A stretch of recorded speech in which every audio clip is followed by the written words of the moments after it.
একে একে অনেক কিছুর পরিবর্তন আমরা দেখেছি। এবার পরিবর্তন হোক বঙ্গবন্ধু মেডিকেল যে বিশ্ববিদ্যালয় যে নাম আছে সেটার নাম সম্ভবত আপনারা জানেন যে বঙ্গবন্ধু শেখ মুজিবুর রহমান মেডিকেল বিশ্ববিদ্যালয়। সো আমরা এরকম একটা গুরুত্বপূর্ণ একটা জায়গায় শেখ মুজিবের নামটা কোনোভাবেই আমরা দেখতে চাই না, যিনি গত 16 বছর শেখ হাসিনার রাজনীতির যে দর্শন, রাজনীতির যে ওনার যে মতাদর্শ ছিল, সেই টোটাল মতাদর্শ কিন্তু নিয়েছেন কিন্তু এই শেখ মুজিব সাহেবের কাছ থেকে।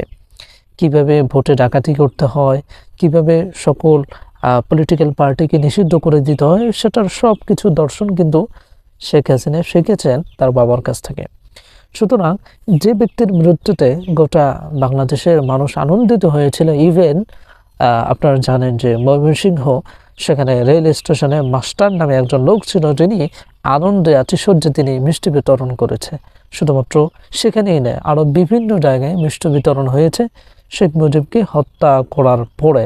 সুতরাং যে ব্যক্তির মৃত্যুতে বাংলাদেশের মানুষ আনন্দিত হয়েছিল, মিষ্টি বিতরণ করেছিল, সেই ব্যক্তির নাম এখনো পর্যন্ত এরকম গুরুত্বপূর্ণ একটা স্থানে কিভাবে থাকে সেটা আমার প্রশ্ন। এটাকে অনতিবিলম্বে সরাতে হবে। এটা গোটা বাংলাদেশের মানুষের চাওয়া, বাংলাদেশের মানুষের এক্সপেকটেশন। এখন এখানে কার নাম দেয়া যায়? এখানে প্রথমত আমি সাজেস্ট করব যার নাম, তিনি হচ্ছেন ডক্টর জাফরুল্লাহ চৌধুরী, যার বাংলাদেশের মেডিকেলে বা ঔষধের যে বিষয়গুলো আছে সেখানে তার প্রচুর কন্ট্রিবিউশন আছে। সো আমি ফার্স্ট অফ অল যার নামটা বলবো তিনি হচ্ছেন ডক্টর জাফরুল্লাহ চৌধুরী। দ্বিতীয়ত হচ্ছে যে আমাদের 24-এর গণ অভ্যুত্থানে ঢাকা মেডিকেল বিশ্ববিদ্যালয় থেকে কেউ যদি শহীদ হয়ে থাকে, তাহলে সেক্ষেত্রে অবভিয়াসলি তার নামটা প্রায়োরিটির লিস্টে আমি রাখতে চাই, তার নামটাও সেখানে থাকতে পারে। সো দুইটা ব্যক্তি এখানে হতে পারে। এক নম্বর হচ্ছে ডক্টর জাফরুল্লাহ চৌধুরী, দ্বিতীয়ত হচ্ছে যে 24-এর গণ অভ্যুত্থানে মেডিকেল বিশ্ববিদ্যালয় অর্থাৎ বঙ্গবন্ধু মেডিকেল বিশ্ববিদ্যালয় কেউ যদি শহীদ হয়ে থাকে, তার নামটাও কিন্তু সেখানে থাকতে পারে। তবে থাকবে না সেখানে মুজিবের নাম। আমরা চাই না সব জায়গা থেকে যেভাবে মুজিবের নামকে পরিবর্তন করা হয়েছে, মুছে ফেলা হয়েছে, ঠিক বঙ্গবন্ধু যে মেডিকেল যে নামটা আছে সেটার যেন পরিবর্তন হয়।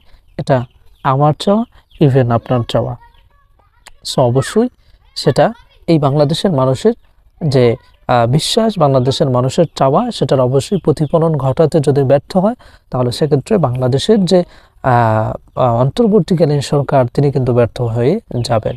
সুতরাং আমি কাইন্ডলি অনুরোধ করব যে মেডিকেল বঙ্গবন্ধু মেডিকেল বিশ্ববিদ্যালয়ে যারা পড়াশোনা করেন, আপনারা অবশ্যই নিজ থেকে উদ্যোগ নেন, তাহলে অবশ্যই এটার পরিবর্তন হবে। আর সর্বশেষ বলবো যে কোনো জায়গায় যেন স্বৈরাচারী কোনো ব্যক্তির ছবি কিংবা নাম যেন না থাকে। এই শুধুমাত্র বাংলাদেশ থেকে নয়, গোটা বিশ্ব থেকে স্বৈরাচারীর নাম মুছে ফেলতে হবে। So okay, that's it. Thanks for watching this video and see you in the next video. Allah Hafiz.